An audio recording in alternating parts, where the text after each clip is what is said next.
कैसे हो। आज हम कक्षा 8 में चैप्टर 4 प्रायोगिक ज्यामिति में रचना 1 के बारे में पढ़ेंगे।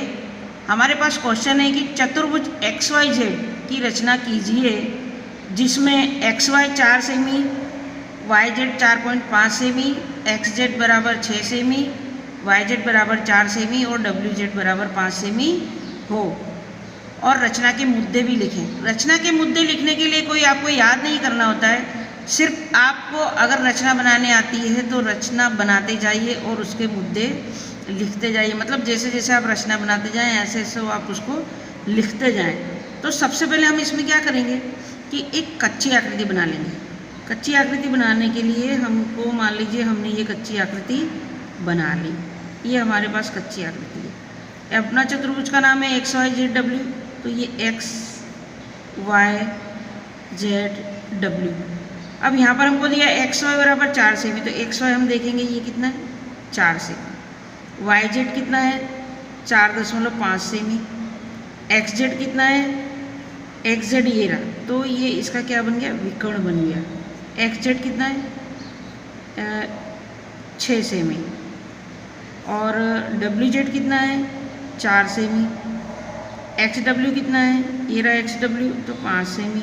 मतलब उनके नाम देखकर उनके साइज आप बनाते जाएंगे। और कच्ची आकृति आपको बनाने की, जब भी आप किसी भी रचना की कच्ची आकृति बना लेते हैं तो वो कभी भी रचना आपकी गलत होती नहीं है और बनाने में भी इजी होती है। तो रचना हम बनाएंगे, सबसे पहले हम ये करेंगे कि फुटपट्टी लेंगे। 4 सेमी का हमको XY बनाना है, तो हम क्या करेंगे, ये हमारा 4 सेंटीमीटर का XY जो है ये बन गया है। और रचना हमेशा आपको पेंसिल से ही बनानी है। ये XY मैंने बनाया, कितना बनाया 4 सेमी। तो जब भी मैं इसकी रचना लिखूंगी तो मैं इसके मुद्दे में मैं ऐसे लिखूंगी कि सर्वप्रथम रेखाखंड XY बराबर 4 सेमी की रचना करेंगे। ठीक है, इस ढंग से हम जैसे जैसे बनाते जाएंगे ऐसे ऐसे लिखते जाएंगे। अब हम क्या करेंगे कि XZ लेंगे। XZ हमारा कितना है 6 सेमी, तो X यहाँ पर हमने रखा स्केल पे 6 सेंटीमीटर का माप लेंगे हम XZ का, और इस ढंग से इसका माप करेंगे। ये 6 सेमी हमारा हुआ, तो लंगड़ा प्रकार से ही इसका माप करेंगे हम। 6 सेमी माप लेने के बाद में हम क्या करेंगे, X बिंदु को केंद्र पे रखेंगे। इस ढंग से एक वृत्त का चाप लगाएंगे। तो जब हम रचना के मुद्दे में लिखेंगे तो हम कैसे लिखेंगे कि X बिंदु को केंद्र मानकर 6 सेंटीमीटर का चाप लगाएंगे। इस तरह से हम पॉइंट लिखेंगे। दूसरा, उसके बाद में हम देखेंगे YZ हमारा 4.5 है, यानी 4.5, तो YZ हम यहाँ पर माप लेंगे स्केल से 4.5 का। अब हम तीसरा पॉइंट लिखेंगे कि हम अब बिंदु Y को केंद्र मानकर हम 4.5 सेंटीमीटर का वृत्त का चाप लगाएंगे, और ये चाप जहाँ काटता है वहाँ क्या नाम देंगे, Z नाम देंगे। ये दे दिया हमने। अब क्या करेंगे, फिर से X बिंदु को केंद्र रखेंगे और 5 सेमी का माप लेंगे, क्योंकि हमारा XW कितना है 5 सेमी।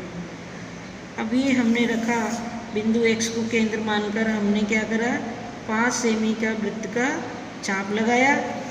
ठीक है, तो ये भी पॉइंट हम लिखेंगे रचना के मुद्दे में कि बिंदु X को केंद्र मानकर 5 सेंटीमीटर का वृत्त का चाप लगाएंगे।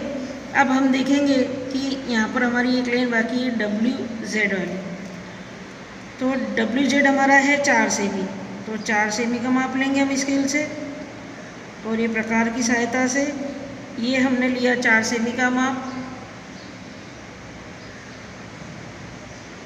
अब बिंदु Z हमारे पास है, तो हम बिंदु Z को केंद्र मानेंगे और ऐसा लिखेंगे कि बिंदु Z को केंद्र मानकर 4 सेंटीमीटर का माप मतलब वृत्त का चाप लगाएंगे, और ये चाप जहाँ काटता है वहाँ पर हम क्या नाम देंगे, W।